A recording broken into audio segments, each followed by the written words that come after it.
You and I were at the book signing the other night, and someone came up with a copy of the Meditations of Marcus Aurelius, right? A fantastic book. I mean, there's so much wisdom in that book, right? And there's nothing about stoning a girl to death if she's not a virgin on her wedding day. Now, we all recognize that Marcus Aurelius was a human being who wrote this book, and that provenance is no barrier to taking the book deadly seriously. It's an incredibly useful book, and Stoicism could be the, quote, religion or the guiding philosophy of the West. It would be a much better one than Judaism or Christianity, and have virtually none of the downside. And so that's my point, that we're in this perverse circumstance of being held hostage by certain products of literature, and we need to break the spell.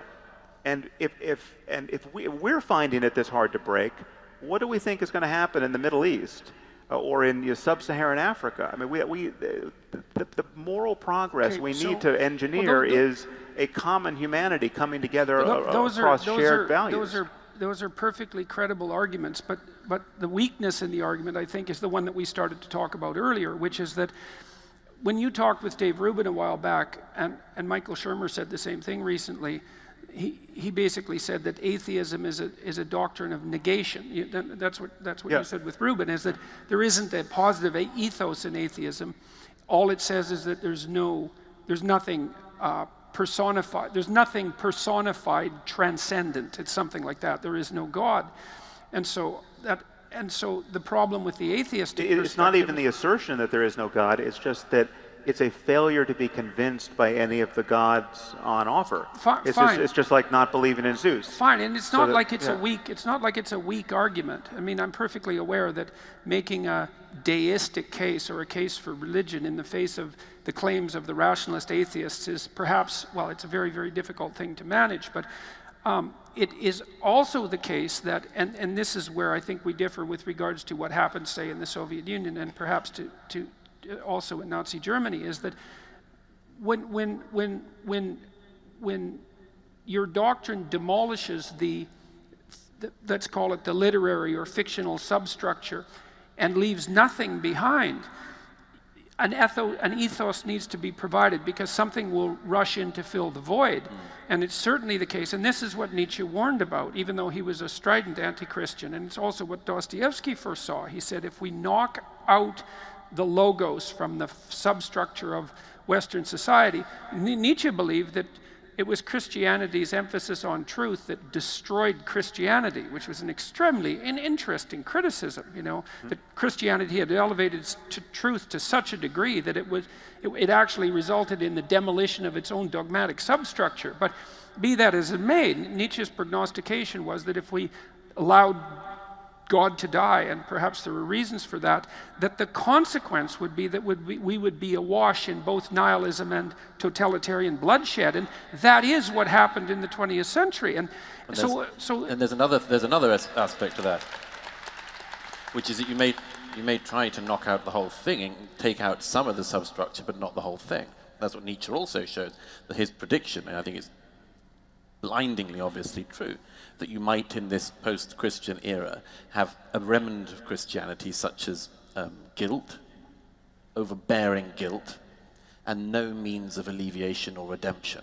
Right, which is actually part of the problem of Protestantism, by the way, right. Because it's, and there are other things too that seem to be fundamental religious issues that secularists, I think, have a difficult time accounting for. It's like, so you actually have to grapple seriously with the problem that a doctrine that's essentially one of negation doesn't offer a positive ethos. And you are doing that, to be perfectly fair. You said that reading a Nature paper about the necessity of calculating your ethic across multiple timeframes and multiple persons doesn't have the motive force that's going to drive you to act ethically in life. And I do believe that's true, but I think the fact that the rationalist ethos doesn't have motivational push is actually a fatal flaw. They don't meet every week to read Marcus Aurelius.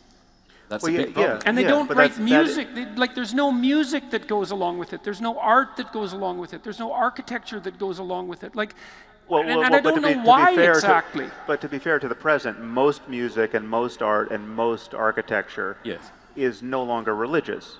I mean, that it has flown the perch provided by religion traditionally, and most of what we care about in increasingly cosmopolitan and secular societies is not tied to religion in any direct way. And there are even whole religions like Judaism where you have to look long and hard to find anyone who believes much of anything that is religious.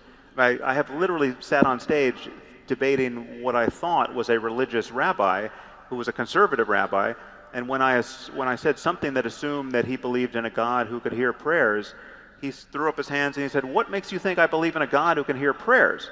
And I was just, I practically lost the debate just in my astonishment. It's like, what does it mean to be a conservative rabbi in this case?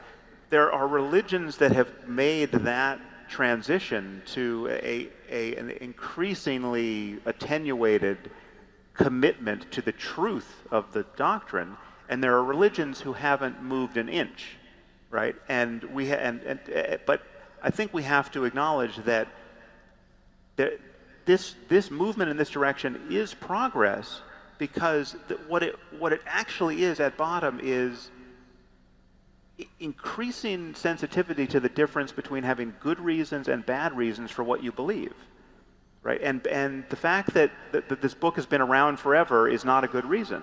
The fact that Mommy told me so. It's not a terrible reason, though, because the fact that something has lasted for that length of time at least makes the fact that it's lasted a mystery. And you can't just attribute that to casual politicking or economic circumstances. There's something. Look, the least that you can say about many of the biblical stories is that they're incredibly memorable. And that means that in some sense they're adapted to the memory structures of our minds. So is the mythology of ancient Greece. It's incredibly memorable. But I don't and disagree with that. All those gods are dead. The stories still can be useful, yeah, but the their gods are dead. spirit lives on, let's say. Yeah, but it lives on in a way that is benign. It lives on in a way where you learn about them in mythology class in school, right? You don't have a fear of Hades drummed into you as a child by your parents.